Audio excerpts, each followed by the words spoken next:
لە یاریەکانی هەفتەی 36 خولی نهایەتی عێراق هەولێر لەسەر یاریگای هەندرێن میوانداری بەحری کرد وەک دوایاری خولەکە لەسەر خاچی خۆی.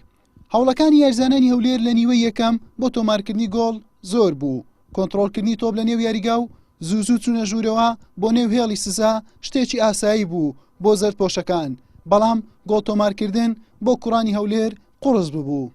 لە هێرشێکی هەڵگەڕاوە ئەحمەد داود توانی تۆڕی گۆڵی هەولێر بەهەژێنێت و هاوکێشەکە پێچەوانە بکاتەوە.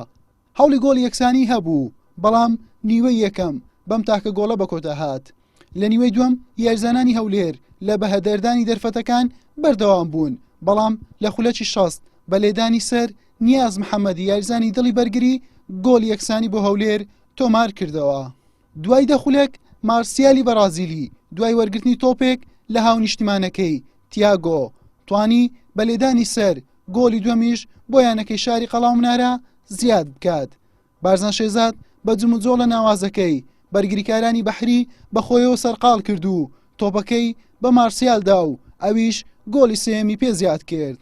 یاریەکە بە کۆتا هات بە سەرکەوتنی هەولێر بە ئەنجامی 3 گۆڵ بەرامبەر بە گۆڵێک و هەولێر بە کۆکردنەوەی ئەم 3 خاڵە بە 47 خاڵ هاتە خانەی هەشتەم. دوو یاری داهاتووی لەگەڵ نەفتی وەسەد و زەورا دەبێت لە شارەکانی نەجەف و بەغدا و کۆتایی بەم وەرزە دێنێت بەدەست بەتاڵی.